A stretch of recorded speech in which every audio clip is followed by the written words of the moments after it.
To Brexit or not to Brexit, Britain will vote to decide if it's in or out of the EU. But what would the fallout be?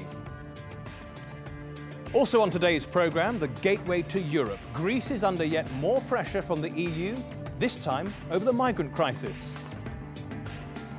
And in Picture This, Morales no more. Bolivia's president fails in his bid to change the constitution and run again.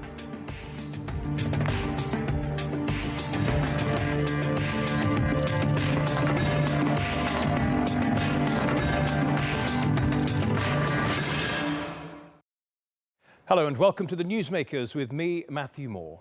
The date is set and the debate begins. June 23rd has been named Decision Day for Britons as they cast their ballot and decide whether to stay in or leave the European Union. It's the first time in the EU's history that a member state will ask the people whether they want to remain a part of the project. But what would a British exit mean to the Union, already battered by the ongoing migrant issue and a Eurozone crisis that rocked its financial institutions to the core? Federalists fear that the UK opting out could set a dangerous precedent. Today's Newsmaker then is British Prime Minister David Cameron, as we ask if Brits will follow their leader's advice and vote to stay in the EU.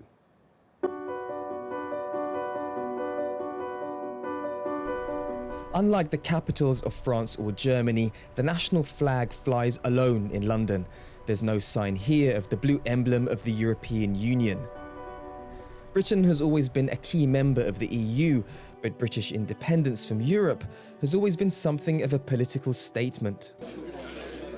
So when British Prime Minister David Cameron went to Brussels to hammer out the deal, he had two main concerns: preserve British interests, but show the bloc he was still willing to commit to the European project. He said he secured a better deal on, among other things, preserving the status of the British pound, limiting welfare payments to migrants, safeguarding British businesses, and changing the way countries can block new European laws. The deal would come into effect only if the country votes to stay in the club in a referendum later this year. The choice is in your hands, but my recommendation is clear. I believe that Britain will be safer, stronger, and better off in a reformed European Union. But the rifts in his own Conservative Party are beginning to show. London's flamboyant mayor and fellow party member Boris Johnson said he would campaign for Britain to go it alone. I don't think anybody could realistically claim that this is fundamental reform of the EU or of Britain's relationships with the EU. Britain's exit from the EU could be damaging to the bloc. British trade with the EU is worth more than $560 billion a year. Leaving could deprive the bloc of British goods and services. The EU could also be weakened diplomatically. It has benefited from Britain's key relationship with the United States. And a Brexit might also encourage other countries in the bloc to try and negotiate better terms or break away altogether. The vote will take place at a time when the EU is facing unprecedented challenges to its borders because of the refugee crisis. If Britain leaves, the EU would lose a major player in Brussels, and it could deal the European project an even bigger blow. Ashraf Helmi, The Newsmakers. Well, to discuss what a Brexit would mean to both Britain and the European Union, I'm joined from London by Lord Roger Liddell, spokesperson on Europe affairs in the House of Lords and former Europe advisor to Tony Blair. And also in the British capital is David Campbell Bannerman, co-chair of Conservatives for Britain and author of Time to Jump, a positive vision of Britain out of the EU. Mr. Bannerman, if I could start with you. You're a member of Prime Minister David Cameron's Conservative Party, and yet you're campaigning for the UK to leave the EU. This is your greatest chance to make that happen, isn't it? Yes, it's a wonderful opportunity. Of course, it's the Conservative Party that delivered this referendum through the general election last year. We stood on the basis of offering this to the British people.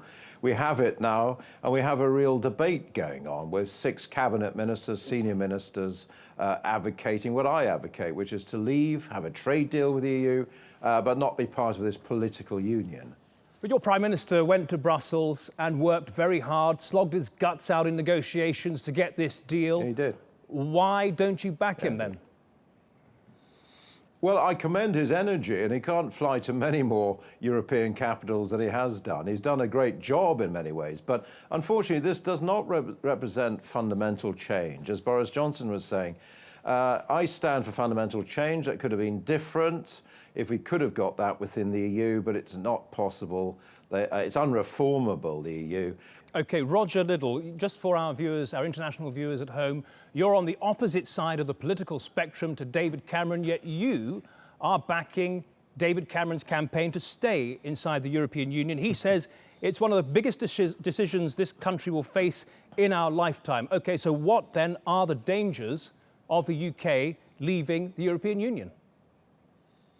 Well, could I say, first of all, that I congratulate David Cameron on facing a divided party and a divided cabinet on what he believes and I believe to be in Britain's overwhelming national interest, which is to remain in the European Union.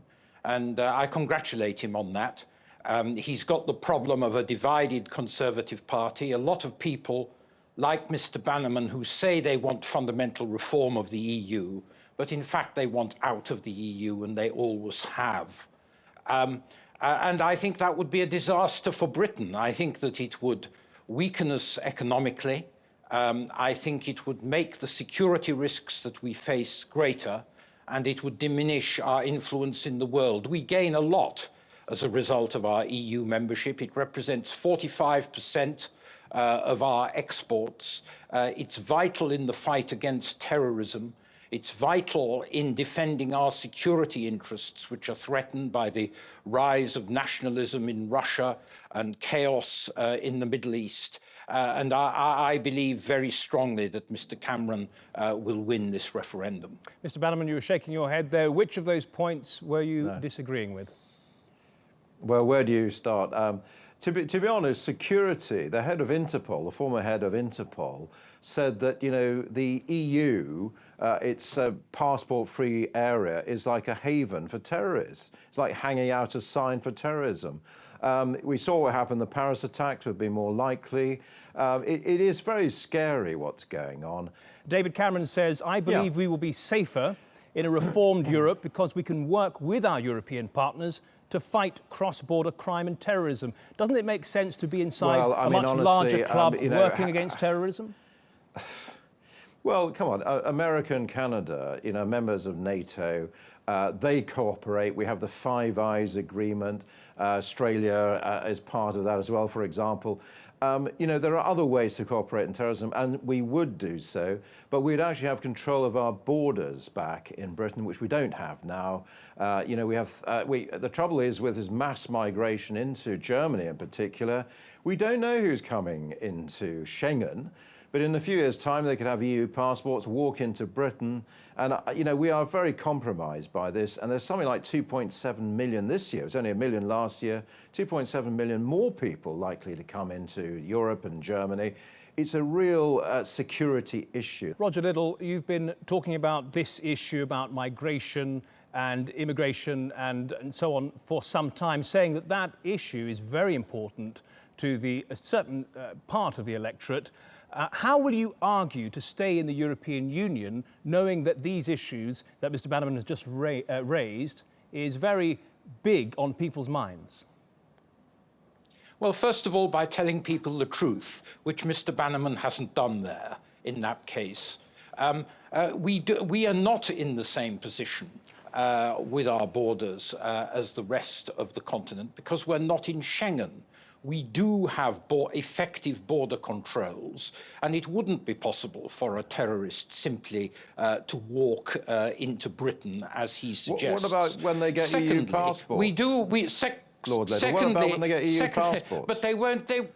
There is no prospect they will, of that within 2 years to 4 years. That is the likelihood. There is no prospect of folly. that. And the second point is that you completely ignore the access to police information that we get as a result of being in the EU, and you also ignore measures such as the European arrest warrant, which enable us criminals and terrorists to be dealt with without going through lengthy extradition procedures. So please, give us the facts. OK, let's turn to trade and the economy. The pound we have seen today has dropped 2% against the dollar. Two polls, business polls, have shown that the Institute of Directors and manufacturers, 2/3 of each of those, favour staying in the European Union.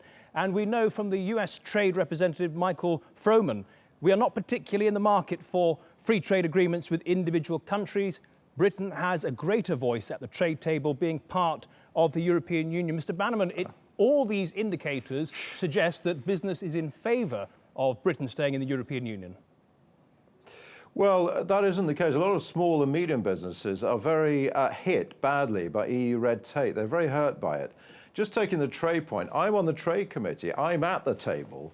I'm going to Canada next week to talk about the Canadian Free Trade Agreement. I'm doing the India Free Trade Agreement through the European Parliament. It's taken 8 years for India, and it keeps stopping because the EU particularly is getting in the way. We could do our own trade deals outside the European Union. I mean, for heaven's sake, if Iceland and Switzerland can have Chinese free trade agreements, then we can too. With our 5th largest economy in the world, it's holding us back. We want to be more global and less regional. Roger Little, will Britain find it harder if it leaves the European Union? Well, look, we will still be a strong economy. But I've no doubt that it will do us a good deal of damage. An awful lot of foreign inward investment has come to Britain because of the free trade enjoyed by Europe's single market. That will be put at risk. I mean, some banks are already saying in the city that they will reduce their presence in London.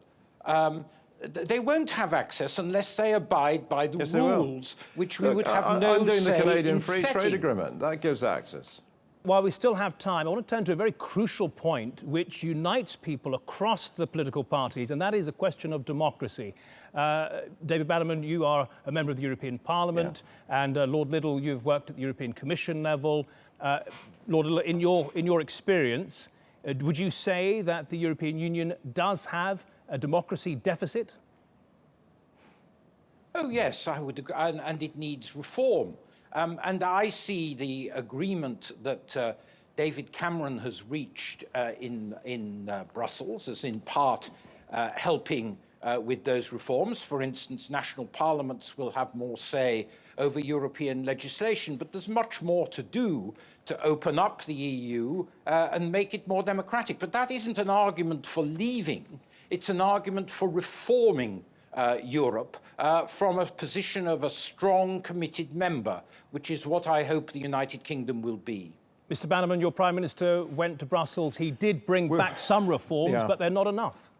Well, yes, but I'm sorry, they're very minor reforms. I don't blame the Prime Minister, I blame the EU. It's unreformable. Even this deal that they put on the table, it's not legally enforceable. We need treaty change. That could be 2025 before that happens. And it still has to go through the European Parliament, and that could vote down the very measures that could win this referendum. I need to bring you to the final... the Remain side. It's very, very undemocratic. I need to bring you to the final point of this debate, and that is to go beyond Britain to the European Union as a whole. Lord Little, if Britain should vote to leave the European Union, does this set a very dangerous precedent? Could it lead to the disintegration of the Union itself? I think that's a bit of an exaggeration, but I certainly think it strengthens the anti-European populist forces it would strengthen them in the EU. It would be a gift to Marine Le Pen, for instance.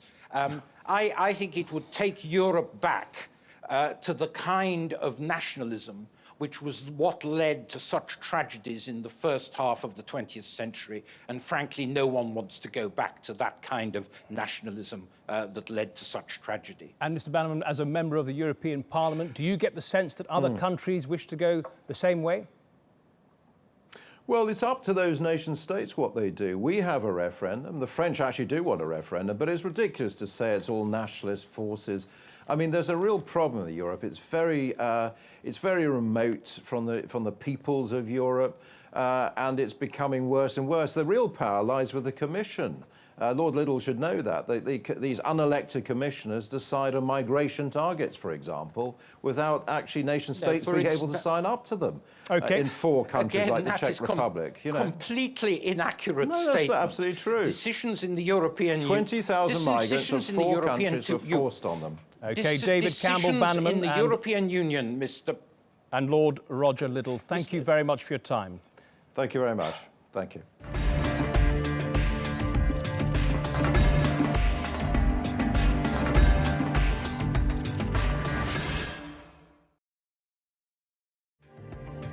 Still to come on the Newsmakers, pressure builds on Greece once again, this time over its Schengen role. And in Picture This, is it the end of the Morales era in Bolivia?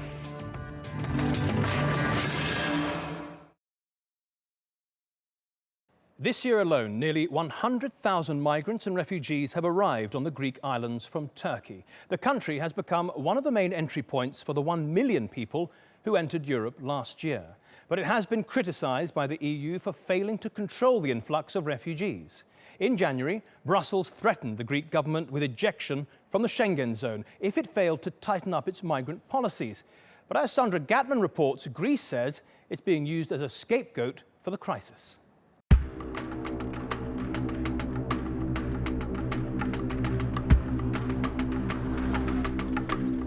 Greece is under pressure.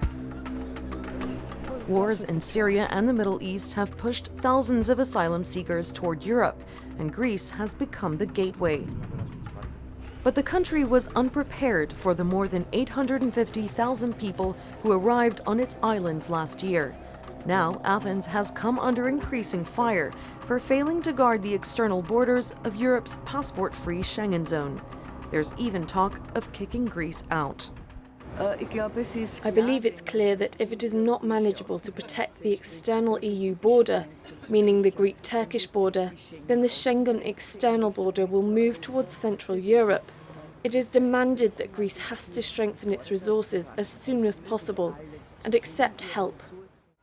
Last month, the country called in the army to complete 5 new reception centres on its islands to fingerprint and process everyone.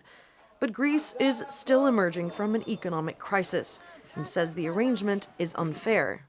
Locals also fear the islands may turn into permanent migrant camps. But Greece's alternative to policing EU borders is to leave Schengen, a move that could make life harder for Greek authorities and unravel one of Europe's proudest achievements.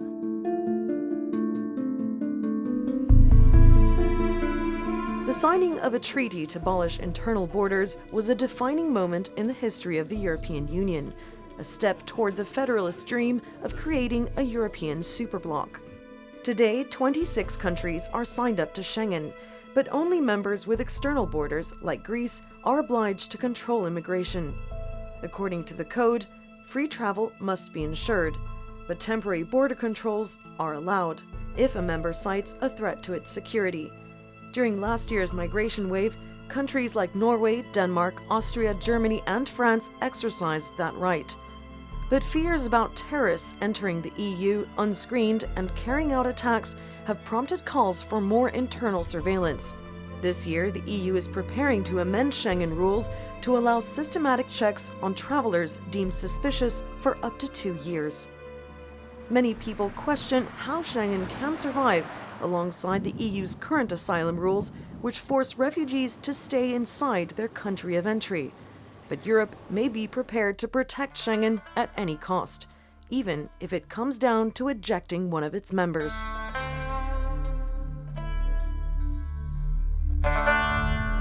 Greece says it's determined to help control the flows, but says Europe needs to keep its end of the deal.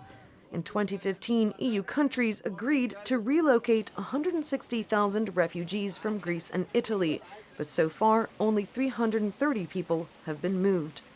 Ahead of scheduled talks about refugees in March, EU leaders are downplaying the threat of a Greek expulsion from Schengen. Excluding Greece from Schengen solves none of our problems.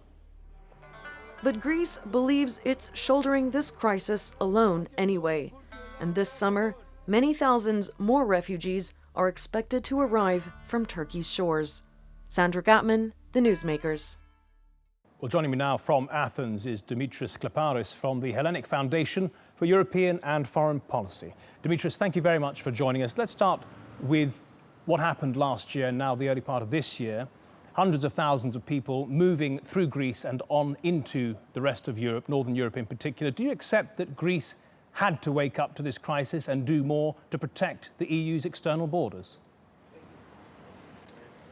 Hello from Athens. The main thing is that Greece never expected this migration and refugee crisis in 2015.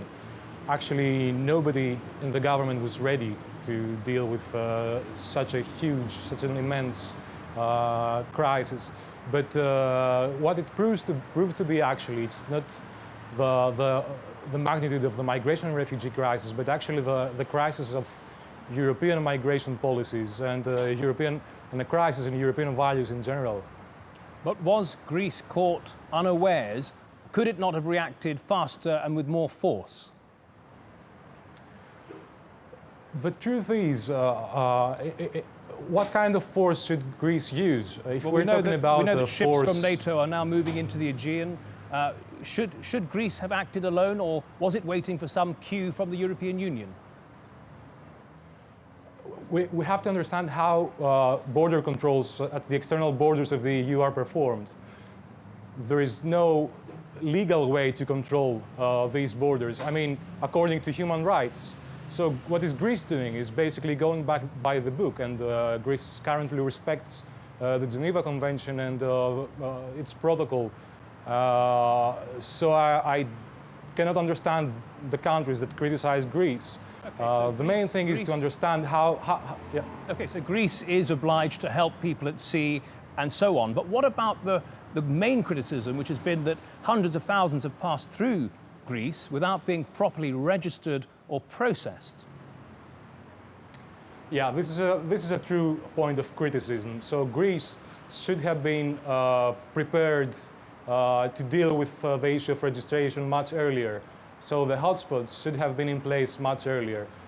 And yeah, this is a valid point of criticism in my point of view. And but it's a matter of a few days or even weeks for the hotspots to be ready in Greece. Now the hotspots are these centres where people will be processed. Now the European Union has said that it offered financial assistance for these hotspots, these centres, to be established, and they expected them to be established by the end of last year. What was the delay? Was Greece reluctant to take the money? No, I think it was a bad coordination on behalf of the government and the local authorities, the municipalities, basically. You know, it's a very sensitive issue with specific regard to the islands and the local communities. Tourism is the main source of income for these islands, so they see that building hotspots and registration centers on the islands will actually destroy their main source of income, which is a valid point, basically. So the Greek government did not have time to discuss with the local authorities and come to a proper decision with regard to the hotspot. Dimitris Klaparis from the Hellenic Foundation for European and Foreign Policy in Athens, thank you.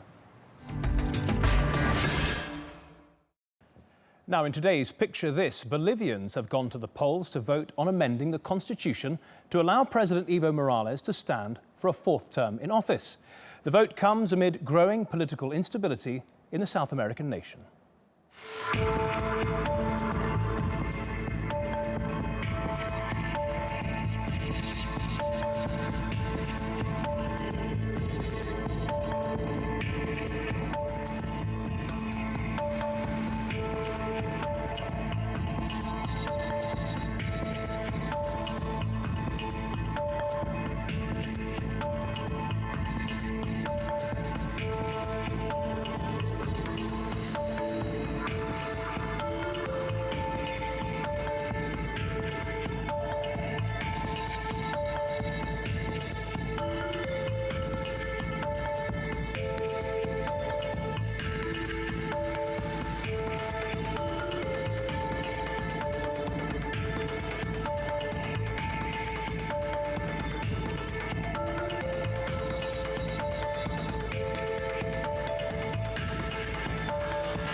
Today's newsmaker then has been the British Prime Minister David Cameron. He has fired the starting gun for a Brexit referendum in June, a vote that has the power to change the political and economic shape of Europe and Britain. If the Leave EU camp wins, Europe will lose its second biggest economy, its richest financial centre, and one of its top military powers. The departure of a member country would be a first in the bloc's history and would draw a line under Britain's 4 decades in the Union. Both Britain and Europe would be entering uncharted waters. And the fear in Brussels is that a Brexit could have grave consequences for the future of the European project. You've been watching this edition of The Newsmakers with me, Matthew Moore. Thanks for watching. Goodbye.